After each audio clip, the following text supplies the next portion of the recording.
This is Wyatt. We're going to be going through Prokofiev's Symphony Number 5, First Movement. This is Figure 3 through Figure 6, the tuba part. First, talking about it, there's two main functions of this tuba excerpt, and it's one is playing the melody, and two is keeping the rest of the orchestra in time and in meter. So playing the melody would be examples of the first two bars, starting at Figure 3, and as well the two bars before Figure 4. You'd be playing this with low strings, and the biggest thing you got to be thinking about while you're doing this is playing it like you would if you were a string player. So really long, smooth, and connected notes make it seem like you're not breathing at all. And obviously you do have to breathe. They have, the string players have bows that they're using, and they can keep long, continuous notes. Unfortunately, we have to breathe. So thinking about that, and also moving with the orchestra when you're doing this phrasing-wise. Make sure you know where to go up, where the release point is, and where the arrival is, and everything. It's very important to understand how you're playing with your orchestra, especially when you get to play the melody. The other parts, and pretty much the rest of this entire piece, would be keeping the rest of the orchestra in time and in meter. So going through like 2 measures after, or 3 measures after bar 3, or Figure 3, you're playing 16th notes going into double dotted quarter notes. And that's to make sure the band is chugging along and everything's going smoothly. There are some times you get to blast out here and be a tuba player, but most of it is keeping cool and collected and watching the conductor and making sure everything is staying in time. So when I'm practicing this, I'm making sure that I'm using a metronome on quarter notes, and being very, very strict about it. There are some ensembles that will fluctuate with tempo in certain parts, like leading up to Figure 5. That is one that a lot of orchestras they like to do. But when you're practicing it, you should practice it as if a robot was conducting you and was giving you perfect time. So another challenge, or not really challenge, but something that you have to work on is the speaking of the low notes. That is really needed in this piece. So a lot of it's written up, and most tuba players play it down an octave. I'm talking about the notes before 5 and at 5, Figure 5, and then going through the end of the piece as well. All those notes are down low in the octave.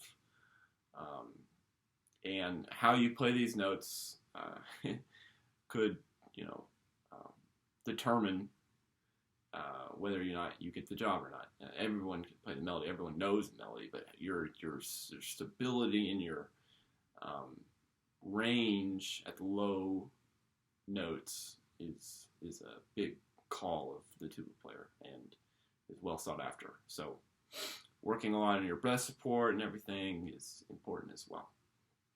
So I'll just go through a few of these parts. So practicing the first 2 measures of the melody.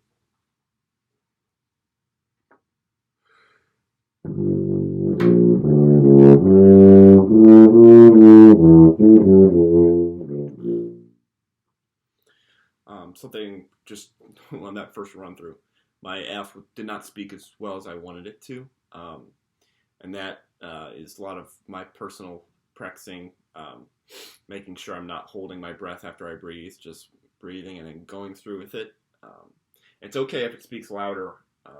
It's a low note, and it's going to be quiet inherently, so it needs to be louder. I need to play it louder so that it can be heard.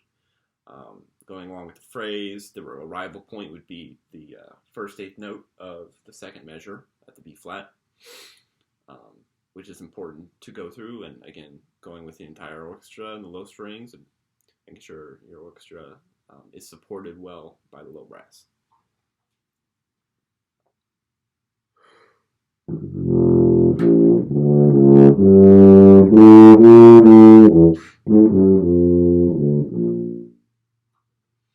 Yeah. I'll go on to the second melodic line, starting 2 measures before bar or figure 4. It's the same melody, relatively, just in a different key.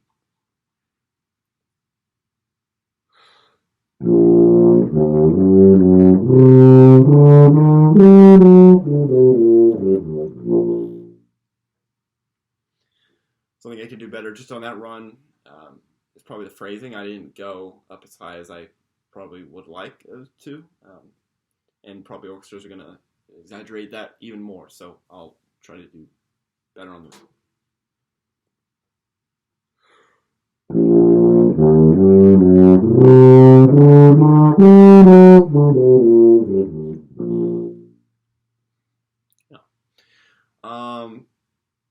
Now I'll go through probably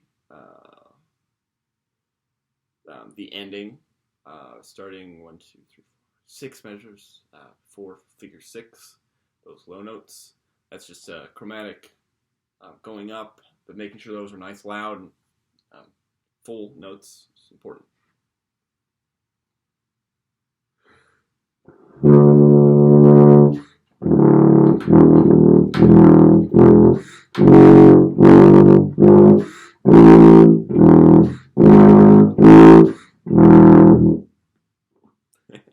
Correct fingerings are also important. I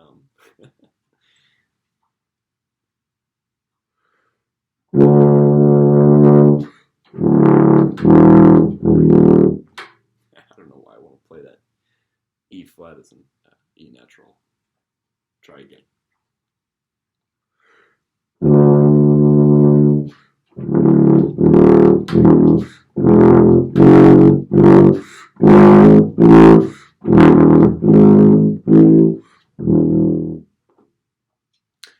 Getting quieter too at the end of the phrase. There's a diminish sign at the last measure, and you're kind of doing that the entire time. Going up higher, you go up. It's kind of natural for a tuba player to get softer, anyways. So it's kind of what you should do. Except when we'll go back down to the E, make sure it speaks.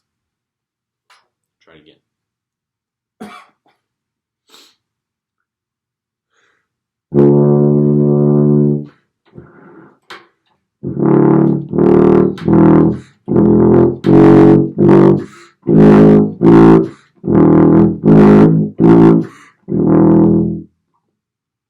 Yeah. Now I'll try to play a full run through of the entire excerpt.